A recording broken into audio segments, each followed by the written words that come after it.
Hola amigos de la historia, bienvenidos a una nueva sesión de Un Profesor. Yo soy Óscar y hoy voy a hablaros del Imperio Inca, un breve resumen de qué fue la civilización inca. Bien, los incas aparecen hacia el 900 después de Cristo y desaparecen entre el siglo XV y XVI después de Cristo, en la zona central de los Andes. De hecho, en el 900 después de Cristo se da una serie de decadencia de varios reinos asentados en los Andes, y en 1200 después de Cristo hay una fase de cierta estabilidad, y es aquí donde arranca el Imperio Inca. De hecho, el pueblo de Cuzco, a través de una serie de campañas militares, va anexionándose distintos otros pueblos aledaños y va así ampliando su zona de asentamiento y creando el Imperio Inca.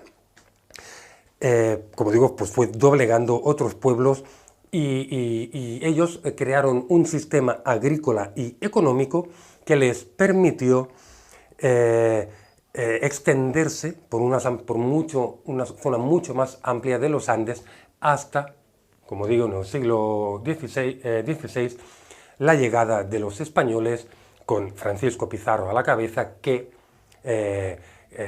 arrasó y dominó e hizo desaparecer al Imperio Inca. Bien, como decíamos, pues, en el 900 hay un principio.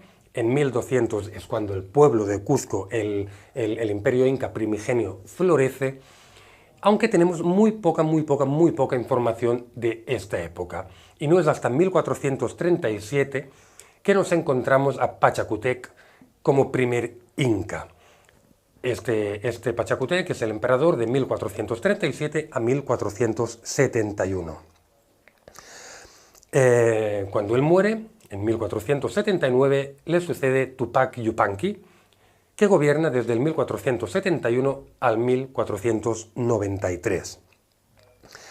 Este Inca logra expandirse mucho por el sur y también por el norte hasta llegar a la ciudad de Quito, además de acabar con la civilización Chimú, que era una de las grandes y más antiguas civilizaciones que existían en América del Sur. Cuando Tupac Yupanqui muere, en 1493, lo sucede Huayna Capac, que va su mandato de 1493 a 1525. Es una época de distintas revueltas, y en 1525 muere, y hay una confrontación entre dos de sus hijos, entre Huáscar y Atahualpa, uno en el norte y el otro en el sur.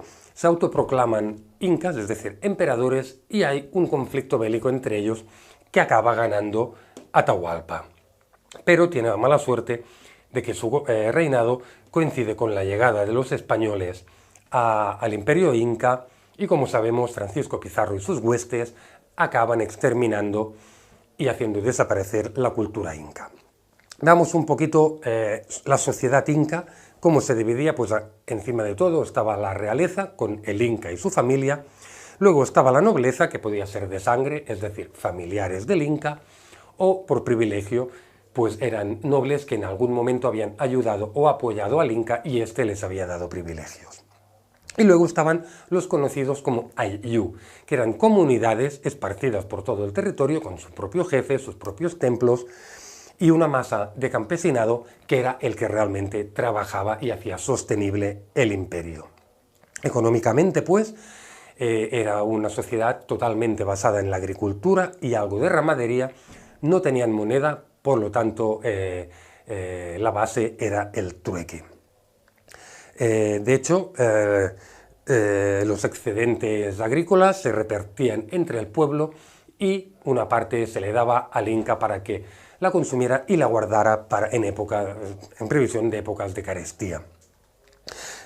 Tenían un sistema agrícola muy avanzado, con las terrazas, y además un sistema de riego también muy avanzado.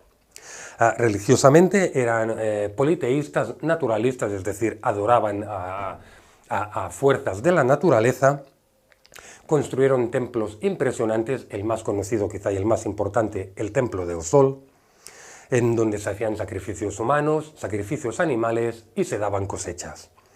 Y en cuanto a arte y construcción, también fueron un pueblo muy avanzado. Tenían una red de carreteras que comunicaban todas las provincias del imperio. También tenían los edificios residenciales, eran muy avanzados, y los templos también, sino como muestra, como un ejemplo, el Machu Picchu, mundialmente famoso, con su belleza y lo que nos enseña de cómo vivía esa civilización. Y también destacar que tenían un arte sofisticado, muy original y con una elaboración en el tratamiento muy avanzada también.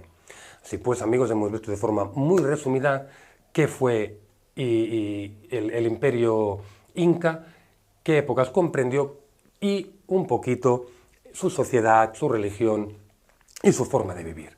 Espero que os haya interesado el tema y, como siempre, recordaros que en nuestra página web unprofesor.com encontraréis algunos ejercicios que os hemos preparado de este tema, así como otros temas que os podrían interesar. Sin nada más que añadir, me despido de vosotros y os emplazo a una nueva sesión de Un Profesor. Hasta entonces, muchas gracias.